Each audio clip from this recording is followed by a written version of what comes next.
The Missouri Complete Streets Group is a group that's been formed since 2010. So this group has been around for quite a while. You might have heard of the Missouri Livable Streets Group. And that's what we were called until very recently. We changed our name to the Complete Streets Group. So it's an organization kind of similar to MOCAN in that it's just a partnership of individuals who are committed to improving physical activity and safety through active transportation. And so it's interesting that there are many municipalities throughout the state and many more municipalities that are adopting complete streets resolutions, or even more importantly, ordinances. And so if you're not familiar with the difference, a resolution is saying, yeah, we really kind of support that, but an ordinance really kind of codifies the commitment to complete streets or to an issue, saying that, yes, we are going to move forward in making this work.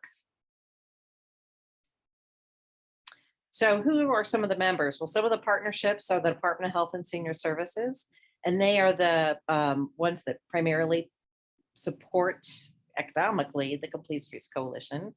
The Missouri Department of Natural Resources, state parks, regional planning commissions, and metropolitan planning organizations. Are you all familiar with what those are? Does everybody know what those are?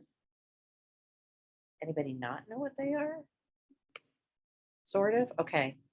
Well, I'll just explain it because, so I live outside of Ashland, and one of the regional planning commissions is located in Ashland, and I would drive by that office for my entire career, and I had no idea until 2010 who they are or what they did.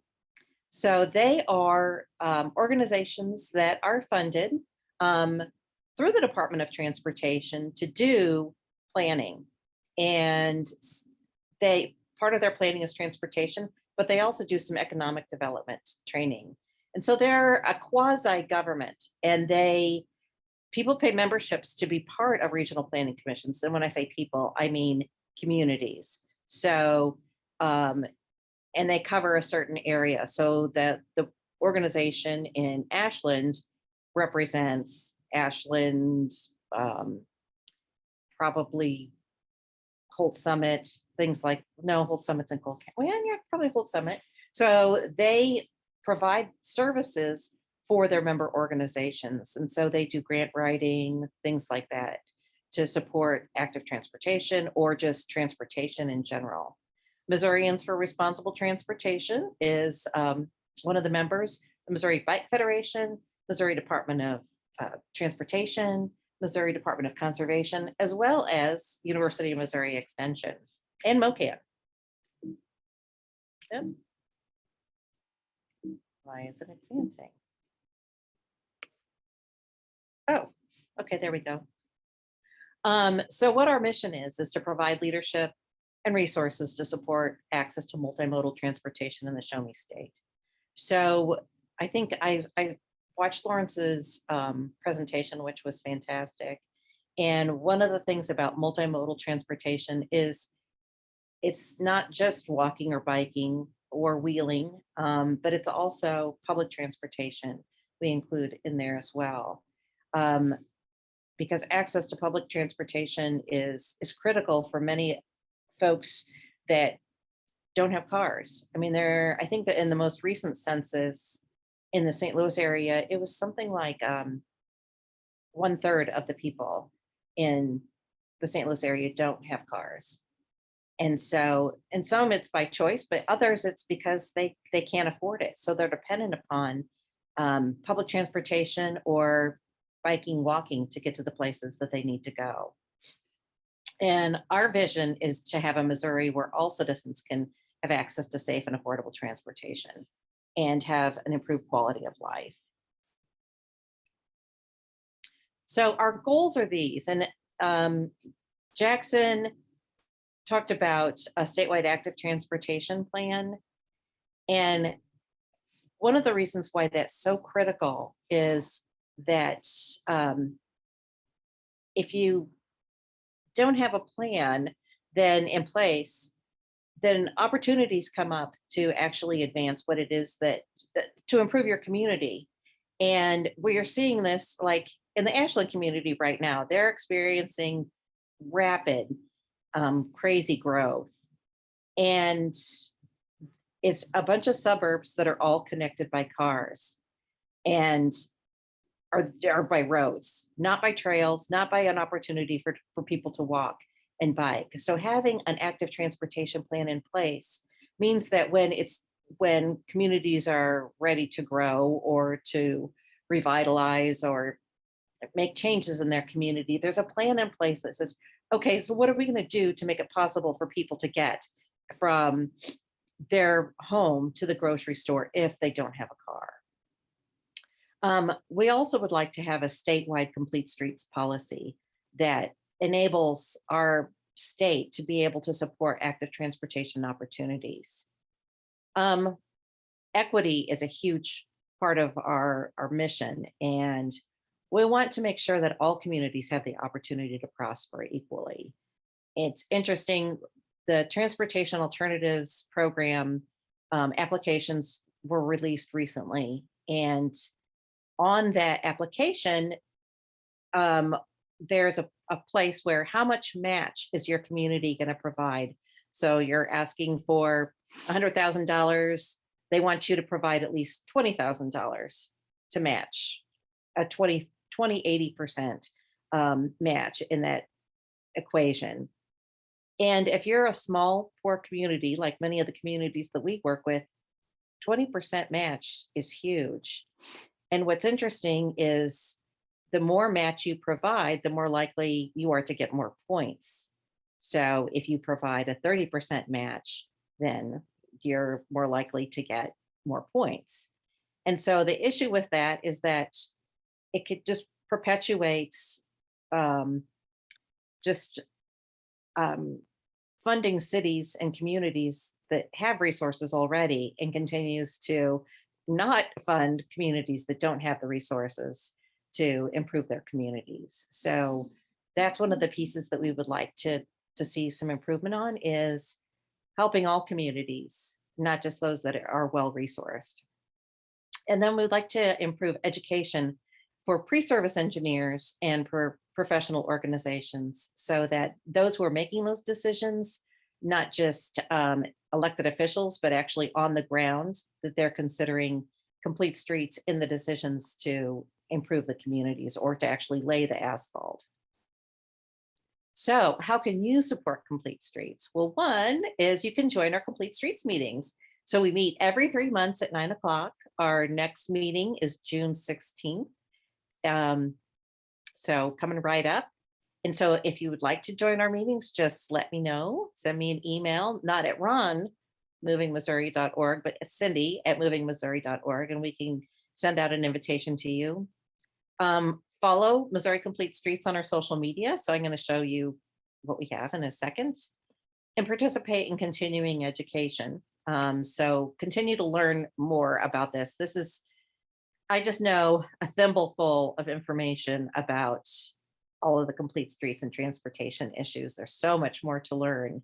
And I've learned a lot since I first started this whole journey in the complete streets world. So I encourage you all, when you have the opportunity, to find out more about land use and planning and zoning and things like that. And then get involved locally. So if you don't know where to start, I would suggest starting with your school, finding out how the school transportation works. Where are there opportunities for kids to walk and bike? Can they walk and bike safely to school? And if they can't, work with the school to push for some of those things in the community. You know, I keep referring to Ashley because that's my frame of reference, but you know, we had 2 kids that were hit by cars outside the school. And what was obviously needed was a sidewalk, because there was no sidewalk. The kids were hit primarily because they were walking in the street because they had nowhere else to walk. But also because people coming to drop their kids off along the street are driving right looking into the sun, and or when they're picking up, they were looking into the sun, and so they couldn't actually see the kids because the sun was in their face. And so the city, after some resistance from property owners, actually put in a sidewalk to improve the safety of the kids walking and biking to school. So that, I don't think that there have been any accidents since that time on that route.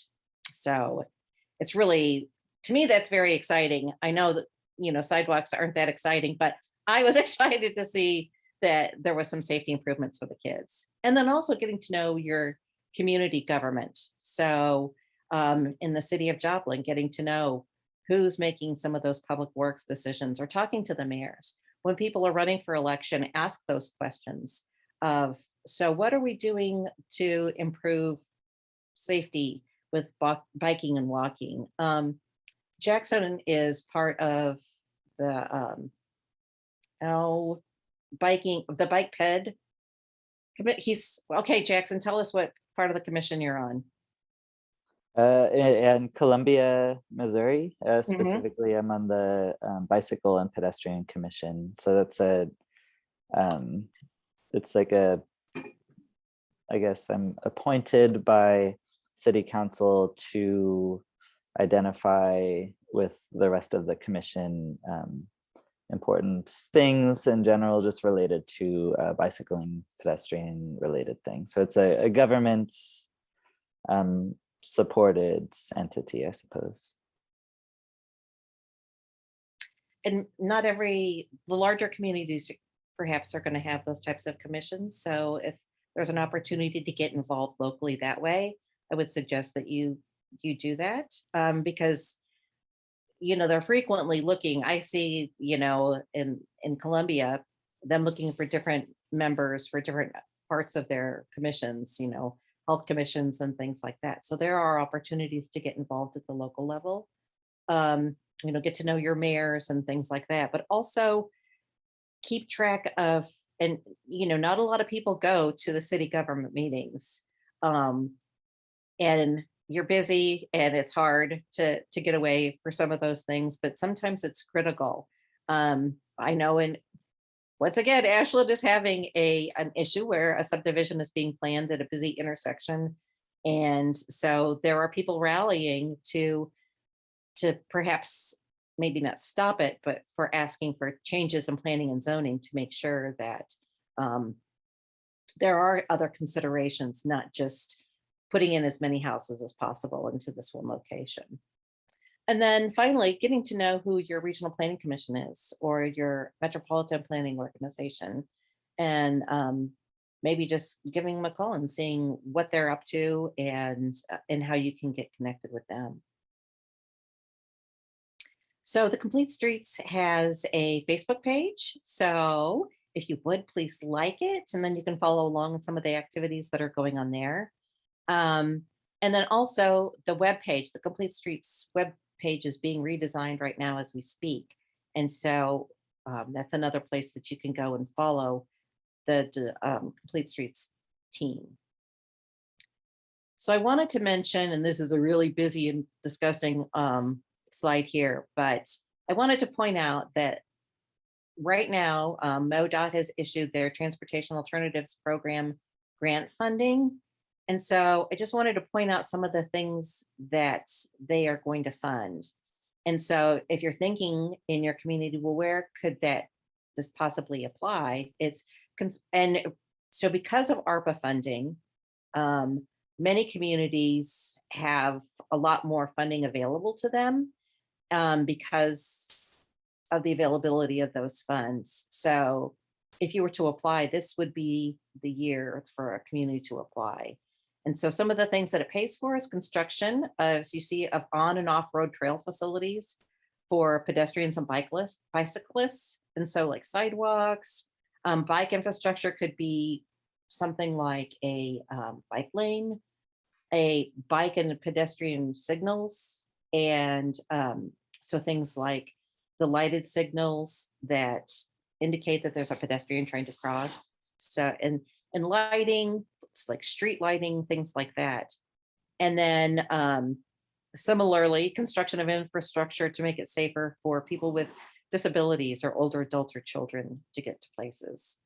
The conversion and use of abandoned railroad corridors for trails. So we know that the Rock Island Trail did not get funding from the state legislature to continue with some of the construction. It will continue, but at a much slower pace right now. But communities along the Rock Island Trail could apply for funding to work on those corridors. But similarly, there are abandoned corridors in other communities that may be a smaller route that the community could consider converting into a walking biking trail for the community. And then also safe routes to school is essentially what number 4 is projects to improve the ability for students to walk and bike to school. And so other important things is so that request for proposals was released on May 11th. And so, in terms of roads, who owns the road?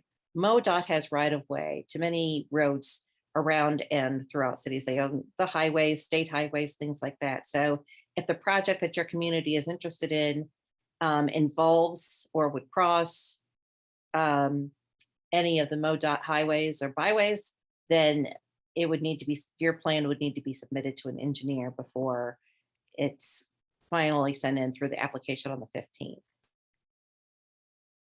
So questions, discussion.